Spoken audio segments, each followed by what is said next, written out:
this, I think Chairman Garcia should be made to account. Ngayong napatunayan ko na po, kasi siya sabi niya, Diyos ang aking saksi. Wala po akong account kahit isa. Dito po napatunayan, dalawa na po yung napatunayan ko na meron, hindi isa, dalawa na po. Aktibo po itong mga ito. So, what will happen after this ng investigation? Ano magiging rekomendasyon ninyo just in case? Kaya ko nga po in-expose ito, kagaya na sinasabi mo, kung mananatili sa pwesto si Chairman Garcia, sa palagay mo ba dapat pa siyang manatili sa pwesto? Gayong sinabi niya na wala siyang offshore account sa Diyos ang kanyang saksi, napatunayan natin na meron palang accounts. Pero the only way to remove him from office is impeachment. Tama po ba? Pero magaling din ng media na to. Well, that is... dapat yung tinanong mo sa akin. So you're pwede siyang mag-resign. So parang ang gusto po ninyo mangyari, your call is for George Erwin Garcia to resign. It is an option for him. Sorry sir ha, huwag kayo magagalit sa akin ha. Hindi ako nagagalit. Gusto ko ngayon. Gusto ko rin lang kasi. Chairman George Garcia had to do a lot of explaining today. Kung yan po ay may papaliwanag niya, nasa sa kanya po. Ngunit, ang tingin ko po ang AMLAC at saka yung NBI, siya po siguro ang dapat makipag-coordinate sa akin. Sapagkat ako, nakakuha na ako ng initial documents that verified my initial suspicion. Ang NBI po at saka yung AMLAC na kanyang sinabihan na mag-conduct ng kaukulang pagsisiyasat dito. Wala naman po yata kayong nakuha mula sa kanila sapagkat wala naman po silang ipinahayag sa publiko kagaya ng ginagawa natin sa umaga nito. At dahil nga po rito sa mga nakalap ko po na katibayan,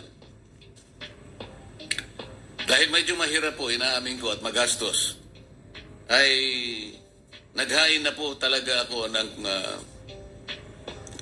resolution sa House of Representatives kahapon. At kung may kopya pong dala yung aking staff ay maaaring makakuha po kayo mamaya for your own reference. Kailangan pong tulungan na ako ng House of Representatives. Ito po ay isang mabigat na responsibilidad. Maaaring kayanin ko, maaaring mahirapan ako, ngunit dahil kailangan naman po nating mabilis na maayos o ma-verify lahat ang mga accounts na binabanggit natin, ay minabuti ko na po na ihain na po yung resolution para ngayon ay mapasimulan na po yung comprehensive at siguro mas malalim na pagsisiyasat tungkol sa mga nabunyag na ito ng mga informasyon.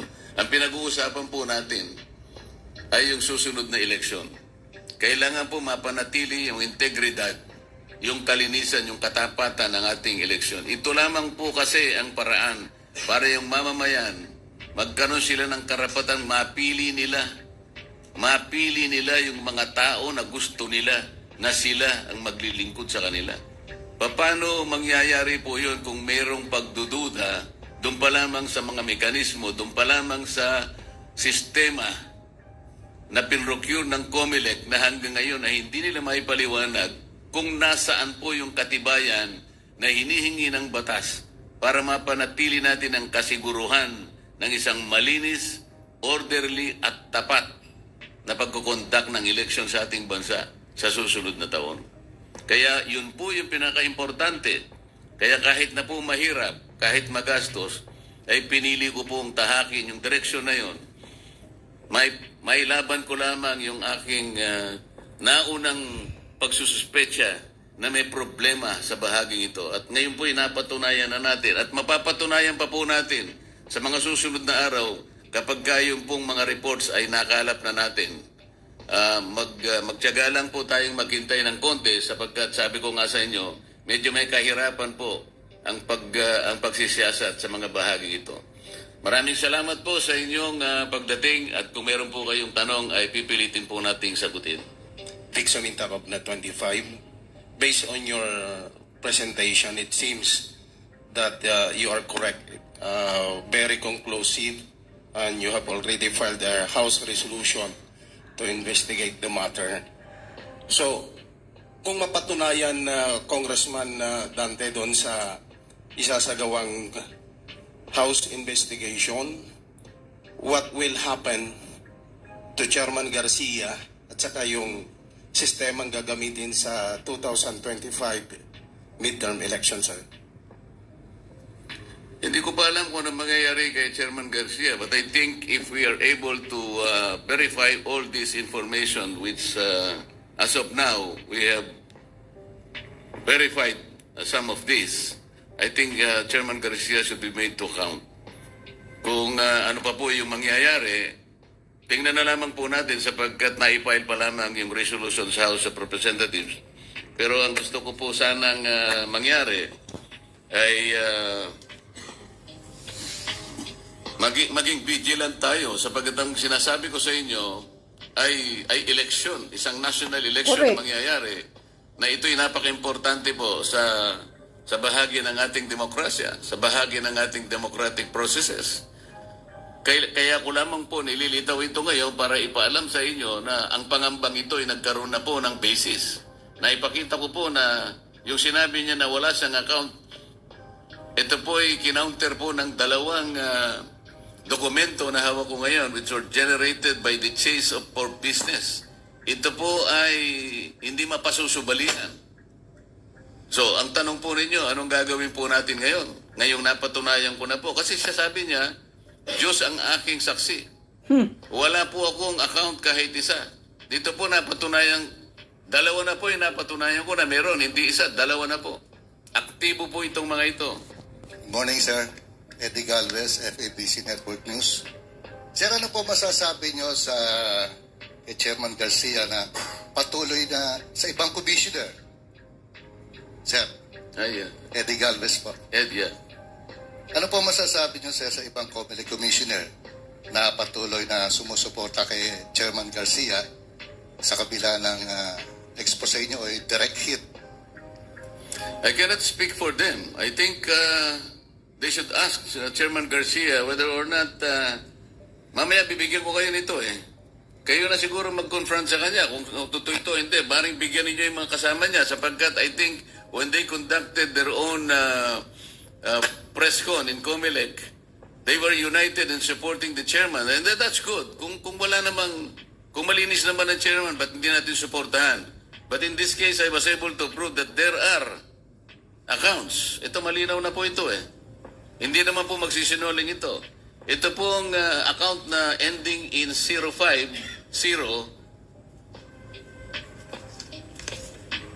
Actually, ang kompleto pong account niyan is 107-63000-10750. Ito po yung Scotiabank Primary Savings Account.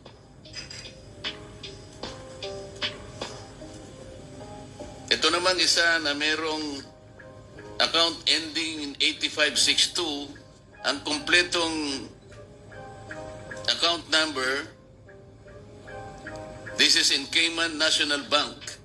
Savings account po ito with account number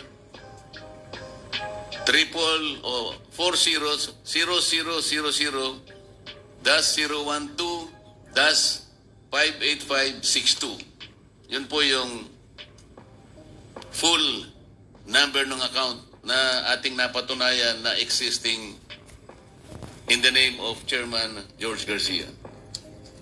Kong Dante, clarification lang. With all of these offshore bank account, tapos may napatunayan na po kayo, ito bang mga offshore account na ito ay directly connected doon sa Miro? Ulitin mo nga. Ito bang mga offshore bank account na ito na nakapangalan kay Chairman George Garcia, may connection doon sa Miro? Hindi ko pa masasabing may connection sa Miro, ngunit dahil hindi nga pinapaliwanag yung circumstances kung bakit na-procure yung services ng Miro, yung system at saka yung mga makinang gagamitin, ay matagal na nating sinasabi, lihis sa batas sapagkat ang batas ay kinakailangan magpakita muna ng katibayan na nagamit nga itong hybrid na makinang ito, nakakapalooban ng dalawang applications. Yung DRE, ito yung Direct Recording Electronic Technology, pagsasamahin sa OMR o yung Optical Mark Recognition. So, ang dalawang applications na yon gagamitin mo sa isang makina, kaya ginamit na hybrid. Wala pa pong nangyaring ganito elsewhere o dito sa ating bansa. Kapag ka ganun ang nangyari, lalabag po tayo sa batas, sapagkat ang hinihingi ng batas dapat na gamit na ng merong katibayan at successfully used, ang sabi, in prior electoral processes. Hanggang ngayon po, hinahanap natin ang kasagutan mula sa COMELEC. Hindi naman nila binibigyan ng katibayan na nagamit na po sa ibang bansa. Sabi ko nga po sa inyo nung nakaraan, nagamit po yung DRE, separate from OMR, ngunit nagkaroon pa rin ng aberya sa Congo, about 45% ng voting stations. Nung ginamit naman ng OMR sa Iran, kagaya po ng mga report na nagsilabas, 70% naman po ng problema associated with voting stations ang naganap doon sa eleksyon na yun. Ngayon, kung pagsasamahin pa itong dalawang ito na hindi naman napapatibayan pa kahit saan, sino makapagsasabi na ang ating eleksyon ay magiging tapat, malinis, maayos, na siyang hinahangad ng bawat isa sa atin? Yun ang problema eh. Kaya kahit hindi po natin mapatunayan kung saan, bakit ang patutunayan na, ang dapat nilang patunayan, saan nang galing itong mga accounts na ito, ba't nagkaroon ng maraming accounts at pagkatapos initially dininay niya at ngayon napatunayan natin, nandito. Hindi ba dapat sila ngayon ang dapat na magpaliwanag kung bakit ngayon ay sa kabila ng kanilang pagtanggi ay napatunayan natin na merong accounts? So, George Garcia, COMELEC Chairman George Garcia, sinungaling.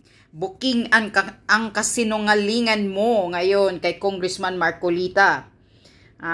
Congressman Marcolita, kunin mo si Attorney Glenn Chong, magpapatulong ka. Huwag ka nang maghintay na tutulungan ka ng NBI. Si Congressman Glenn Chong, ayan, siguradong willing yan tutulong pagdating sa COMELEC. Dahil matagal niya nang pinaglalaban itong malinis at maayos na eleksyon ng Pilipinas. Imbestigahan mo si Lisa Marcos. Di mo imbestigahan yung mga offshore account niya according kay Maharlika. Sabi pa ni Maharlika, marami na daw din offshore account si Lisa Marcos. Galing dyan sa mga sa Smartmatic or ano pa. Booking ka ngayon, Garcia, sinungaling ka, kasabwat ka kasi. Yan, mga sabwatan ninyo, booking. Kaya ganito ang eleksyon ng Pilipinas dahil mga marunong kayo. Mga sinungaling kayong kawatan. Mga sindikato. Ayan, na-booking ang offshore account mo sa ibang bansa. Anyway, sana mag-resign ka na. At Congressman Marcolita, kunin mo si Attorney Glenn Chong. Yan lang ang ko. Siguradong gagawin ni Attorney Glenn Chong. Marami yung alam. Maraming nalalaman yung mga sindikatong kasabwatan ng COMELEC. Alam ni Attorney Glenn Chong yun. Yan. Booking. Kaya, totoo yung mga ini-expose ni Attorney Glenn Chong. Na wala pang ganitong oras, lumalabas na iisa lang ang mga IP address. Ang daming ini-expose ni Attorney Glenn Chong, matagal na ito ng mga sindikato sa COMELEC. Ngayon nyo palang na bobulabog. Kaya yung eleksyon natin, talagang walang maayos. Sobrang dumi. Ngayon, na-abolish na kuno yung Smartmatic. Ngayon, Miro. Imbestigahan nyo yung Miro. Karapatan ninyo mag-imbestiga eh. Dahil kayo ang nasa Congress eh. Resign ka na. Kapal ang mukha mo, George Garcia. Para ka pa namang bakla-bakla dyan. Bulabog na yung offshore mo, tapos magsasabi ka pa, idadamay mo pa ang Panginoong Diyos. Saksi daw ang Panginoong Diyos, wala siyang offshore bank account. Kapal ng mukha mo. Ngayon, pahiya ka. May mukha ka pa bang ihaharap ngayon kay Congressman Marcolita na nabubuking na yung mga offshore accounts mo? Ha? Pinasabog na yan ni Maharlika at ni Attorney Glenchong na binayaran daw ng magkano yung bilyon. Yung binigay kay George Garcia, parang ganun. Ilang bilyon yun, hindi ko masyadong natandaan. Pinasabog na yan ni Attorney Glenchong. Kaya Congressman Marcolita, magpatulong ka kay Attorney Glenchong. Yan. Siguradong marami ka pang malalaman na katotohanan dyan sa Kumilik. Yun lang.